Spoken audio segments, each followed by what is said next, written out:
This week we're doing something entirely different that we've never done before.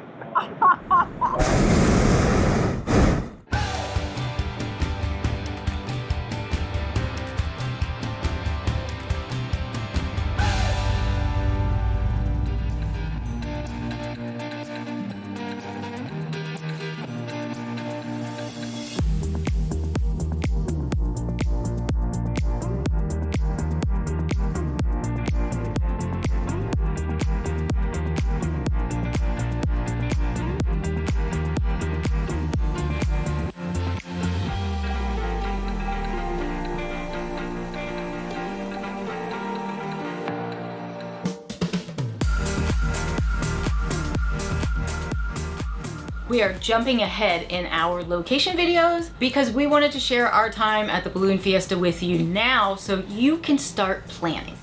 That's right, the Balloon Fiesta reservations usually open up for the following year right after the current year.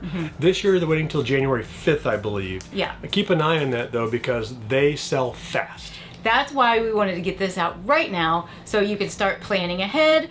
We can hopefully help you make sense of how to book, where to book, and all that stuff. And we're gonna cover all that and all the fun that we had. Plus, 2022 is going to be their 50th year doing the Balloon Fiesta. So it is going to be huge and people are gonna wanna go to this thing. So make sure if you are interested that you get online the beginning of the day on January 5th. We're also going to share some of the details about the RV lots and how that all works, because it can be a bit confusing. Yes, and we did most of it right though. We did, but we were there for too long. We arrived days before the actual event. We weren't sure what to book, so we booked the longest time possible, which was like 14 days. Yeah. So we got there the Monday before the event was started on Saturday.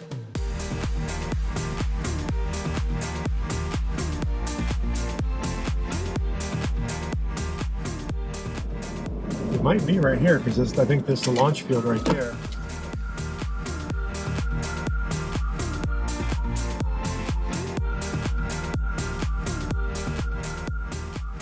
We were, I think, the second RV there. The one next to us didn't have anybody staying in it yet. They just got their spot early so that they could secure that site. $100 a night. And guess what? Lot. And it looks like we have a lot of space, but really somebody else is coming in right here. Right here. Yeah.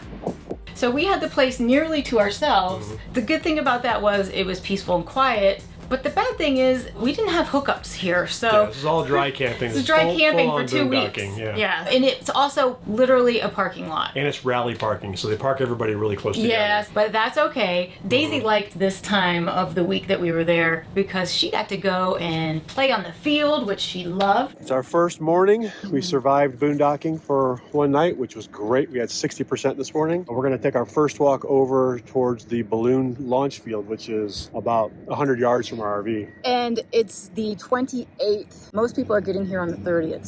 So far, it's still really quiet. You can see there's only 3 RVs. Well, actually, you can't even see the third one because this little Airstream behind us. It's hiding behind ours. Nobody here. I kind of think I like it this way. Look at these dominoes. Go, Daisy. Go, Daisy. Go, Daisy. Go, go, go, go, go. We decided to put Daisy in her new basket on our e-bikes and ride around a little bit because we were still really kind of clueless as to where everything was located. And since there was no one there yet, we thought this was a great time. We could get on our e-bikes and ride around because you can't do that when the event is going on. Absolutely not. They will not allow bikes or dogs or any of that inside the event. There is a bike path that goes just on the outskirts. So what we did was we just set out, started riding, we rode around the field and the event space, which was humongous, and we got to see the vendors, everybody's getting set up, and you could feel it was getting exciting. And so we rode basically the whole loop. As we mentioned at the beginning, there are several different parking lots where you can stay with your RV. We wanted to figure out where our friends were going to be located because we were staying in the VIP North lot. So we finally figured out where that was and we rode around. It is a little difficult to get around. When the events are going on, of course, there are access gates in and out. We decided we wanted to check out the Balloon Museum.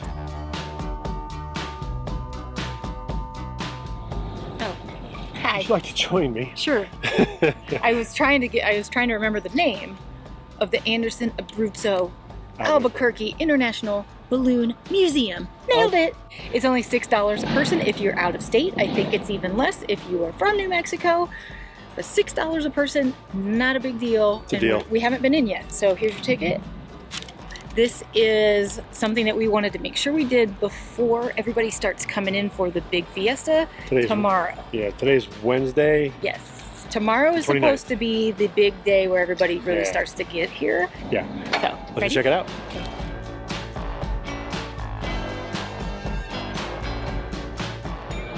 I'm flying! Is it believable?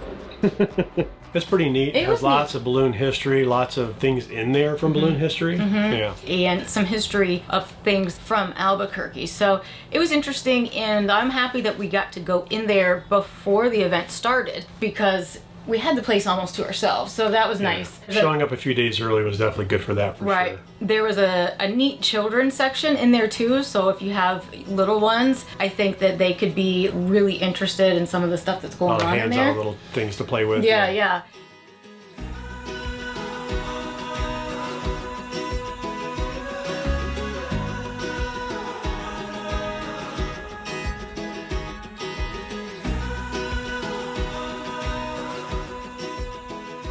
The museum is also open the entire time during the fiesta, and they do special events. You can purchase a ticket to go in, you can go out on the lawn, you can actually watch the balloons launch from there, which would be a good viewing point, I think. Check the website. We are going to have a ton of links down below for everything that you're going to need. The Balloon Fiesta Museum will be there, and everything that we talk about will be down there. The next day was Thursday, and Thursday and Friday are the big arrival days for most people. Most people don't get there on Monday like we did. Right. Yeah, and you can see by the time-lapse video that we took it throughout the day, so you can see all the RVs coming in. You can also see how quickly the weather was changing on us. So we had a beautiful afternoon one moment, and then 20 minutes later, a storm would come rolling in, and then there'd be a rainbow, and then the sun would come back out. So let's get into our debrief of the fiesta and all of the activities and everything that is there that they offer. They have not only the website that's full of information, but they also have an app that you can download for Android or your iPhone. And it's really cool. It has the schedule of events. It gives you a little bit of detail about the event, about the history of the event. If you sign up for it, you can choose to get notifications, and it'll pop up and tell you if there's a rain delay or something was canceled, which it actually was after we left. They had some weather, and I was getting notifications that certain things were delayed or canceled. One of the reasons we were super excited about this, besides just being able to go to the event, is one of our viewers, Tom, is a balloon pilot. He was going to take us up on a flight, and we get to crew one day. So we were super excited about it. That's right. As you might see on the microwave over here, it's 5:51. That is AM. That's not our thing, man. No, we did good though. High five. But this is day one. We'll see how it goes after a few days of this. But it's better than having to wake up really early for a long travel day. We're waking up to go across the way and see some cool stuff. Yeah, plus we only have to walk about 200 yards that way. People have been in line on the interstate to get in here for hours. I know. So I can already tell you that it seems like... Look at Daisy. What do you want, Daisy? She wants to come with us. This parking lot, I think, is worth the money, just at close proximity to the field and everything. So. I would say it's bright and early, but it's dark and early. It's really dark. Turn the camera that way. It was hard seeing our way all the way up here. We used our phone flashlights because I couldn't see where I was stepping. We found light. We have found bright light. But most of the days follow a pretty standard pattern of events early in the morning, and then the afternoon's kind of dead, which we weren't really expecting, and then there are evening events. So don't go there looking for lunch. I highly recommend, if you are only planning on spending maybe 2 or 3 days at the fiesta, that you look at the schedule of events and you decide what events you have to see while you're there, because then that will determine what days that you want to be there.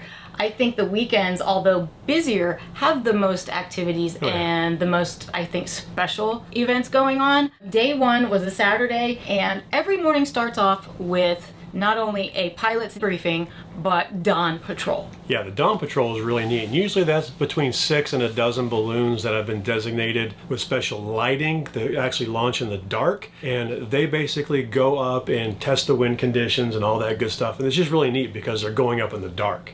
Are the winds going one direction to a certain level, and then you move up, Yeah. and they're going the opposite way, which is called the box. Yeah, and that's one thing that's kind of unique in what made Albuquerque this balloon capital that it is its location next to the mountains on the east, and I guess there's some kind of flow down from the north. In the valley there. Yeah, in the valley. And yeah, they'll end up with wind directions going north to south at this level and south to north at this level, so they can fly a box. It's literally up, over, down, back like now, that. the weather conditions still have to be perfect for that to happen. Yeah. But it happens, I guess, in this area frequently. Yeah. So the dawn patrol goes up. They get a green flag. They'll or get a yellow yeah. flag when they're still determining whether the balloons can launch or not, and then you'll get a green flag when everybody's good to go. And they were good to go on day 1. We went out and we met up with Tom and Janelle and their crew. Just to watch and kind of see how the whole process Right, worked. because we are totally green. We know nothing at this point. I know balloons float and they go up and they have baskets. That's all I knew.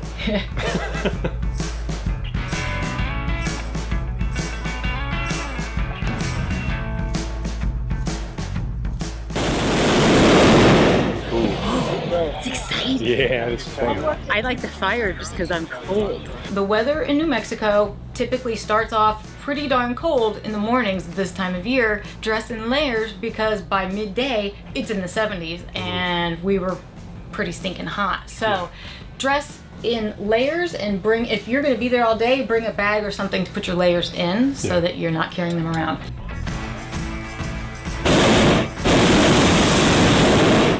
At the last note of the national anthem, you're gonna all shoot your burners off, and then there's gonna be some kind of display, some kind of flight thing or something. Cool. It was all very confusing. I've only had a half a cup of coffee. I know. That's the downside. Floating in a dream that I can't explain. Don't know what it means, but I can't complain. So I reach for the sky. Gonna reach for the sky. Maybe this is more than I can comprehend. Either way, I'll never be the same again. Gonna reach for the sky. Gonna reach for the sky. And if you are going there and meeting somebody who's ballooning, they'll probably tell you this, but the whole field is in an alphanumeric grid. So you're assigned, like ours was S4. So it makes it at least pretty easy to find a general area. Yeah, and I want to say that Tom and Janelle's balloon is called Dream On. Every balloon is named. They actually all get trading cards, kind of like baseball cards and pins. And that's kind of a thing there, and they trade cards, and people will walk up and ask for different cards, and kids especially really like that. And our card is right there on the refrigerator. Yeah. One word of note, the field can be wet in the mornings, so wear some waterproof hiking shoes if you have them. We didn't the first day and had wet feet. And it was really cold. I think that day was the coldest out of all of them the entire time we were there. I thought I had enough layers on, but I didn't for that day. I learned my lesson though, and I got better the mornings after. The sun comes up and there's a brief period of time, and you can actually see it when you look at the forecast, where the sun is just coming up and the temperature drops a couple degrees, so it gets a little colder. Yeah, I thought it was going to get warmer when the sun came up. I know. The sun came up and the sky lit up and the balloons started going up, and it was the coolest thing. I mean, the colors and the excitement and just the buzz that's going on all around you. Tom's crew was just very welcoming, and they, right off the bat, just started teaching us things and telling us what they were doing. Even if we were in their way and we're in their faces with cameras, they just told us what they were doing and explained it and were very patient with us. And we can't thank them enough, all of them. I mean, the whole week, they let us pester them all week long, which was amazing. So we are so thankful for all of you. So we're getting pumped, right? Because we know in a few days we're going up. We heard so many times from so many people, oh, Tom's taking you up? You're in great hands. You got nothing to worry about. He's excellent. And they did it without a Right.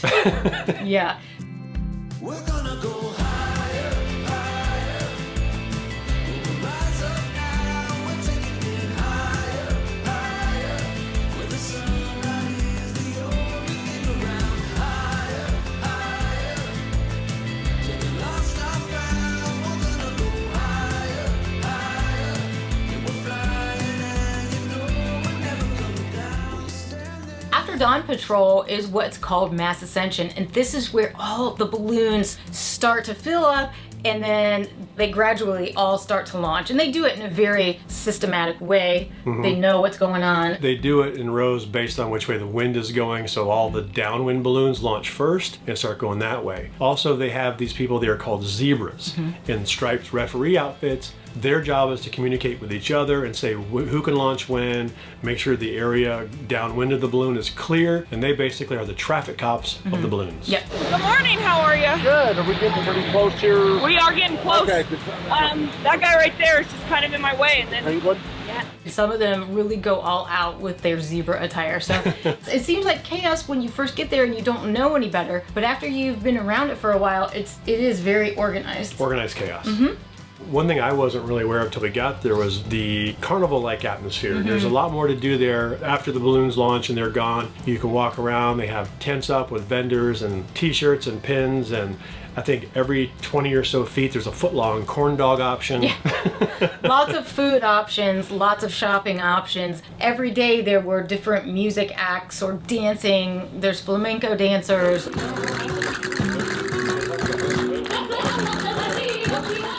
Mariachi band.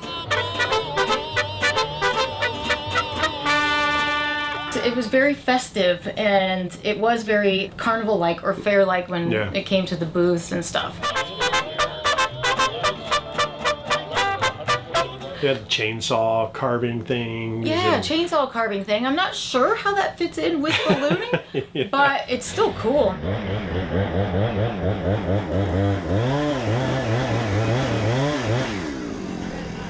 Some nights they actually had live music performances as well, so different bands throughout the festival. Again, you can look at the app or you can check out their website and get a better idea of the different events that are going on day by day.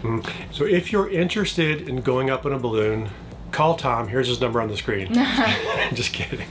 If you're interested in going up in a balloon, the Rainbow Riders is a big balloon company there, and they are the only ones licensed to launch from the field with paying passengers. Right. The prices during the fiesta are highly inflated. Yeah, they're about $500 a person. Yeah, Also, it's a lot. their baskets are huge with about 15 people in each basket. I thought I heard 10. 10 to 15 people in each basket. Yeah. So that's something to consider. You might want to look into other companies and private individuals with their commercial license launching from outside the field. There were balloons off in the distance with tours going on. At the same time, they just weren't launching from the field. So do some research. It is a cool experience though to launch from the field, once in a lifetime type of thing. Another option is when we were walking around the fiesta, we see signs all over the place saying crew needed. Now that doesn't guarantee that you're going to go up in the balloon, but if you're interested in being part of the crew and learning and helping and doing all the crew stuff and going on a chase, which we're going to talk about, maybe you can become friendly with these people and maybe they'll give you a ride. I don't know. I mean, I know every pilot and crew is going to be different, but it's worth a shot. And you can go onto the Balloon Fiesta's website and they have some links there for being part of a crew, donating your time. And also, there are signs just when you're walking around, crew needed. So there is opportunity for that. This year, there were some specific events for RVers, and we are told that this is hopefully going to become something that grows into something bigger and even better next year. And it was sponsored by RV Life, which is also RV Trip Wizard. RV Trip Wizard. You hear us talk about RV Trip Wizard on occasion, but we still use it every time we trip plan. All the time. And also Lippert was sponsoring it. They put together some activities and events for RVers that were educational or guest speakers, that kind of thing. Panels, stuff like that. Yeah. For next year, they're talking about maybe doing something where one of the lots is specific for this group. Like a rally. Yes, so like an RV Life Lippert type of rally where everybody can camp together and have those events right there in one spot. It became kind of standard procedure for us to go home in the afternoons and rest, take a nap, try to get refreshed so that we could go back out in the evening and enjoy some of the evening events when they were offered. They don't have evening events every night during the fiesta, so make sure you check the schedule. But the very first night we went back out onto the field for the first Twilight Glow that we've ever so seen. Cool. This was my favorite night, and my favorite thing is this glow. I just felt like I was in another world. It was amazing. So most of the evening events will start off with the, I think it's called Fast Track Skydiver team. And they actually do 2 jumps, but the first one is at 5 where they jump in daylight and you can actually see them. They fly the flag down. It's super, super cool. Wow, I mean, and this is skydiving, not like you used to do, but this is like Carrying stuff. like carrying stuff and doing stuff, and Pyrotechnics shooting it's off your legs. so cool.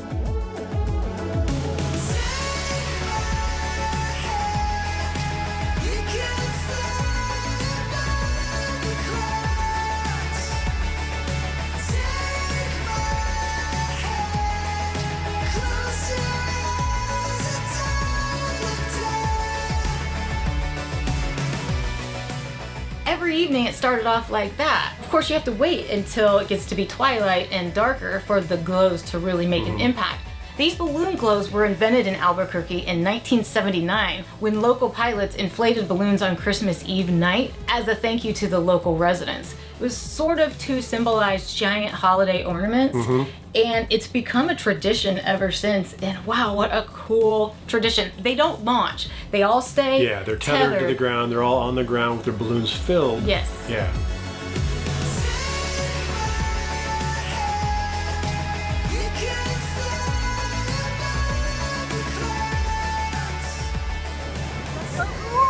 That is cool. I love it. But they'll do like a Coordinated. all burns Yeah. and coordinated light shows and stuff. It's just Yeah, the it's announcers just- will say, let's do an all burn, and they go, and they all light up. They do a countdown, you know, 5, 4, 3, 2, 1. All My favorite was burn. the twinkle burn, Yeah. where they all kind of randomly.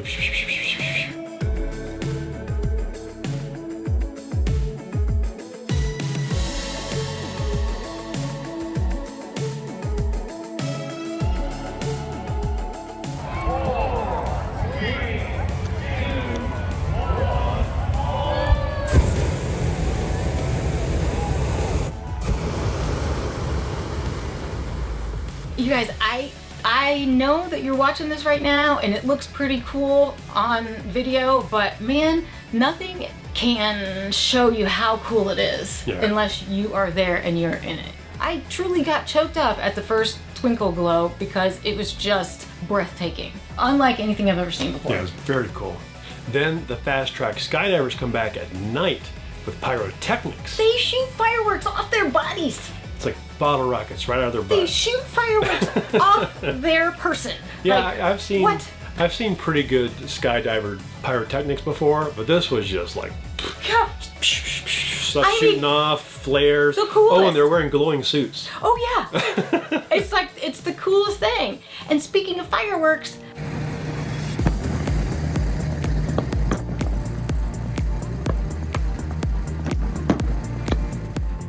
the Balloon Fiesta has some of the best fireworks I've ever seen. These fireworks displays are insane. And they're right next to our RV. Right next to the North VIP lot. That's one of the reasons to either stay or not stay there. Right, it depends on if you really love fireworks, then that's a great thing. If you have little kids or dogs that are Skittish afraid dog, yeah. and you're not gonna be with them, then maybe you don't wanna stay there. And they shot them off like right behind the RV, so it was a cool display with our RV and the fireworks. It's just, Got some cool pics. we did.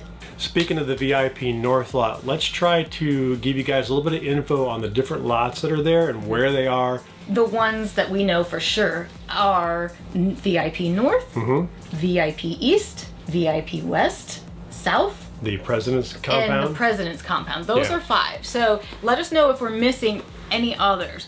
But There's also tent camping, which is $35 a night, I think. there's also an Airstream section, but that's probably just It's a put rally. on through Airstream. So if you're an Airstream owner, you probably know more about this than we do. In all of the lots except the President's Compound are dry camping. No power, no water, or anything like that. Let's talk about the north lot first, because Okay. that's where we have the most experience. I really, really liked our choice. I picked it because I looked at the map. The map is a little bit confusing. First off, when you look at the map online, it's rotated 90 degrees, so north is that way. So get it in your head to flip it. Most of the VIP lots are $100 a night, and they're directly adjacent to the field. Now, the north lot that we were on was just literally walking over a hill, and we're on the field. It was really, really cool, Yeah. you guys. And because we got there, 2 months ahead of time, however early we got there, we got a front row spot. So for us, we could see the balloons launching from the field from inside of our looking out RV. that window right there. And so that was really cool. That's why we were able to get some of those cool roof time-lapse shots too. And sometimes when we didn't feel like actually making it down to the field, we could just film or watch right outside our door. A lot of people in that lot would get up on top of the roof and just sit there and watch the morning stuff. I really liked it. Our location was awesome. We could get right through the gate. We did not have to walk hardly at all to get out onto the field. Yeah. Also, the VIP lots do include at least 2 tickets. President's Compound, which we're going to get to, gives you 4. That is a little bit of savings. I mean, we're talking $100 a night for these lots. For dry camping dry in a parking camping lot. In a parking lot. It's very expensive. However, it's not as expensive as the President's Compound. Yeah. So the President's Compound is up on a hill on a bluff overlooking the field, which is, of course, its own advantage. It is $250 a night. And this could change for the next year. We don't know the prices for sure, but that's what it was. They do get some hookups, but it's not full hookups. No. And it's 30 amp, right? We heard most of them are 30 amp. There are some 50 amp. It might depend on when you get there. Again, it's rally style parking. So where you get parked is just whatever order you show up in. Right. If you're planning on meeting up with friends there, make sure you rally prior to getting to the campground, because otherwise you're not going to be parked next to each other. Right. You have to pull in together to be able to be parked next to each other. So there's some casinos and places like that nearby that maybe you could meet up in Yeah, there's some and places. go from there. Yeah. None of them have sewer. However, they all do have pump and dump service, and that's just the name that we made up. But you can pay for a pump out, which is like a honey wagon, green and black dump. That's $30. You can also get a water fill that's $30. For $60, you can essentially start fresh. Yeah. On your water It's situation. nice to know that that was available, because you could be a little less frugal with your water usage. The thing I didn't like about our location was the dumpsters. Oh yeah. Dumpsters are right by our RV, which is convenient. Yeah. Very. But they dump them at 2 a.m. And you know how loud dumpster trucks are. There were 3 of them.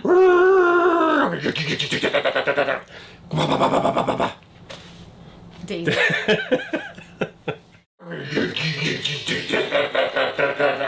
The first time it happened, I thought, surely this is just a fluke, right? This isn't going to be every day. No, it was every day at 2 a.m. If we were in a different part of that lot, maybe it wouldn't have been as bad, but it literally was right in front of our RV. 30 feet from our heads in our bedroom. But there's also a really pretty porta potty sitting right there too. Yeah. So let's move on to the next campgrounds. VIP West is south. Right. So It is. It's a little confusing. Our VIP North is obviously north. Directly across the field on the south end is VIP West. It's similar to ours in the sense that it's pretty close to the field. Not as close as we were, but fairly close. It is closer to the museum and closer to some of the amenities that are on the south end of the field, like Yes, some of the true. tents Yes. and most of the stuff. The things that go on the field are all on the east side. That's where all the vendors are, and the south side. That's where like some of the corporate tents and things like that are. Right. Also, another benefit of VIP West and even the South lot is that most of the mornings the balloons flew that direction. The balloons flew overhead, over VIP West, and over near South. So that's a benefit. We did get some balloons overhead. Yeah, the wind shifted our last Sometimes, day. not as much as they did over on the other side. But I still prefer our side. Yeah. It seemed a little bit more Isolated. even though we were super close. The south lot is where Phil and Stacy, Yeah. and that's also in the area where the full-time families rally was located. Yeah, and that's $40 a night. From our RV to theirs is 1.7 miles. Yeah. So you have to walk about a mile, I believe, from the south lot to get to the field where all the launching and stuff is going on. Yeah. So it's far. You do get great views of balloons overhead. It is the least expensive option, but it's furthest away. I think there are some shuttles and services that they offer. You can also rent bicycles, and there's bike valets located throughout the Fiesta. I'm not exactly sure where. Mostly on the south end. But- The south end is where like the main entrance is, where most of the people come in, and that's where the bike valet is. So you can ride your bike there, hand your bike off to somebody. It is $40. Again, dry camping. Same pump and up options. They all liked it over there. Yeah. The only thing I didn't like about our location, besides the dumpsters, was that our friends were all in a different lot. Yeah. Do what? Just videoing. Just the YouTubes. Well, hello, YouTubes. There's Stacy. How's it going? That's all we have time for in part 1. Yep, but we have so much more to share with you from our time at the Balloon Fiesta, including our trip up in the balloon Super exciting. and our time spent with the crew in doing a chase.